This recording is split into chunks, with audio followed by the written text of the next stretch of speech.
안녕하세요. 뉴스반장입니다. 28일 정경심 교수에 대한 15차 재판이 있었습니다. 고3 표창장을 두고 벌인 헌정사상 전무후무한 이 재판은 이로써 일단락이 되었는데요.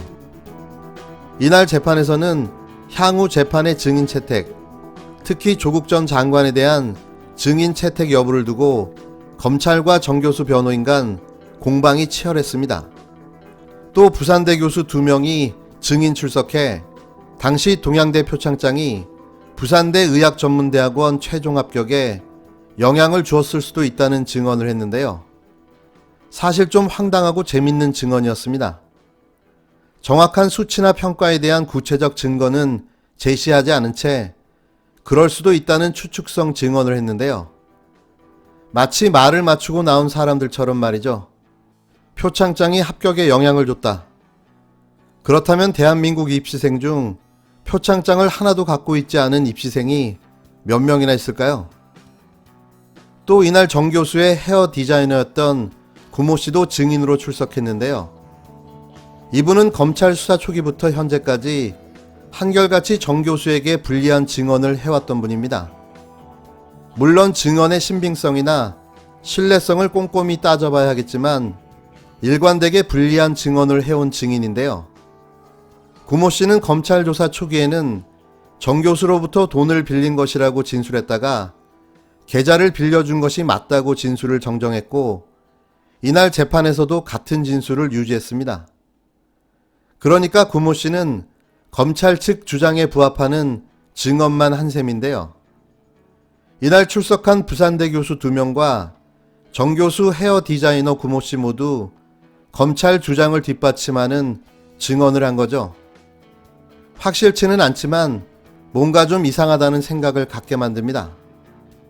물론 이건 개인적인 생각입니다.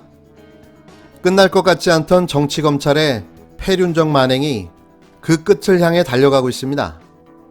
하지만 이제는 그 목적을 속일 이유도 감출 필요도 없다는 듯 노골적으로 자신들의 본성을 드러내 보이고 있는데요. 이제는 하다하다 정 교수 재판에 조 전 장관을 증인으로 소환해 출석시키겠답니다.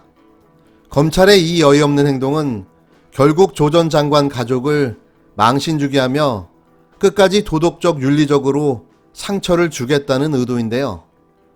막상 기소를 해 재판을 진행 중이지만 법리와 논리로 범죄 혐의 자체를 소명하기 어렵다는 판단에서 비롯된 최후의 발악인 셈인 겁니다. 결국 자신들의 의도와 목적을 또 한 번 만천하에 드러내 보이고 만 건데요. 자녀 비리 입시와 사모펀드 의혹 등으로 기소된 정경심 동양대 교수 재판에 배우자인 조국 전 법무부 장관을 증인으로 부를지를 두고 법정에서 공방이 벌어졌습니다. 서울중앙지법 형사합의 25-2부 임정엽, 권성수, 김선희 부장판사는 28일 정경심 교수에 대한 속행 공판을 진행했는데요. 재판에 앞서 검찰과 변호인 양측은 앞으로의 증인신문 계획을 제출했습니다. 검찰은 조국 전 장관과 정 교수의 지시로 컴퓨터 하드디스크 등을 은닉한 혐의로 기소된 자산관리인 김경록 씨 등 33명의 증인을 신청했는데요. 애초 소환하려던 자녀 입시 비리 관련 증인 11명은 신청하지 않겠다고 밝혔지만 동양대 표창장 파일 의혹과 관련해 동양대 어학교육원 직원 4명에 대해서는 증인 신청을 했습니다. 검찰은 이 밖에도 대검찰청과 서울중앙지검 포렌식 담당 직원과 한국과학기술연구원 보안직원, 동양대 영재 프로그램 수강생, 동양대 교수, 정 교수 딸 조민 씨의 입시를 담당했던 한영외고 입시 디렉터와 3학년 담임교사 등에 대해서도 증인 신청을 했는데요. 이에 대해 정 교수 측 변호인은 조 전 장관을 증인으로 채택하는 것이 부적절하다고 반박했습니다. 변호인은 친인척과 관련한 부분이라 증언 거부나 선서 거부까지 가능하다며 조 전 장관 자신의 혐의를 이 사건에서 입증하겠다는 게 맞는 건지 의문이라고 밝혔는데요. 그러면서 이 사건의 공소 사실을 입증하는 데 있어서 절대적으로 필요한 증거라면 모를까 상당 부분이 본인 사건에서 현재 진행 중이고 모든 것에 대해서 선서 거부나 증언 거부의 가능성이 크다고 설명했습니다.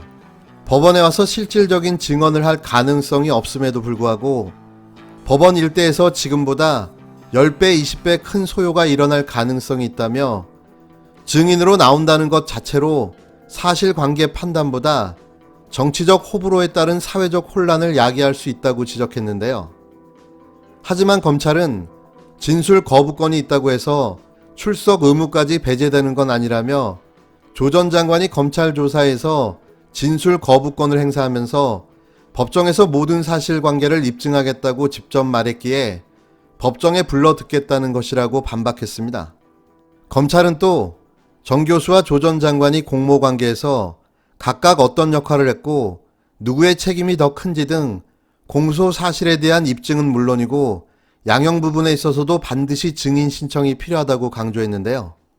재판부는 증거인멸 혐의와 관련해 조 전 장관에게 신문할 사항이 대부분 진술 거부권 대상에 해당되는 것 같다면서도 당장은 결론을 내리지 않겠다고 밝혔습니다.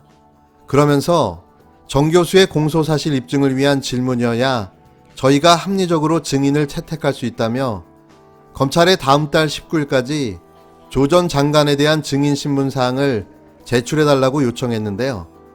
재판부는 또 검찰이 신청한 전체 증인 가운데 일부 입증 취지가 중복되는 경우를 제외하고 20여 명을 부르기로 했습니다. 다만 재판부는 조 전 장관 부부의 딸 조민 씨를 증인으로 채택할지는 결정을 유보했는데요. 재판부는 조 씨가 작성한 이메일이나 서면이 증거로 쓰이는 것에 대해 동의하지 않으면 증인 신문이 필요하다는 것이 검찰 측 입장이라며 재판부로서도 조 씨에게 물어볼 것이 많은데 6월 3일까지 증거에 대한 의견서를 내면 굳이 부르지 않겠다고 밝혔습니다. 확증 편향과 의혹에 대한 추측으로 진행 중인 이 재판의 결과는 이미 나와 있습니다. 하지만 이들은 물론 승복하지 않고 최고심인 대법원까지 끌고 갈 텐데요. 그 기간은 아마도 1년, 아니 2년 이상이 걸릴지도 모릅니다. 고3 표창장 위조 진실 여부를 따지고자 온 나라를 쑥대밭으로 만들고 한 가족을 파멸로 몰고 간 희대의 정치검찰의 이 추악한 권력 범죄는 반드시 단죄를 받게 될 겁니다. 우리는 반드시 기억해야 합니다. 단죄하지 않은 권력은 또다시 그 추악한 범죄를 아무렇지도 않게 저질러 왔다는 사실을 말이죠. 이러는 동안 사라져버린 조국 전 장관 가족에 대한 인권은 어디서 누가 보상을 해줄까요?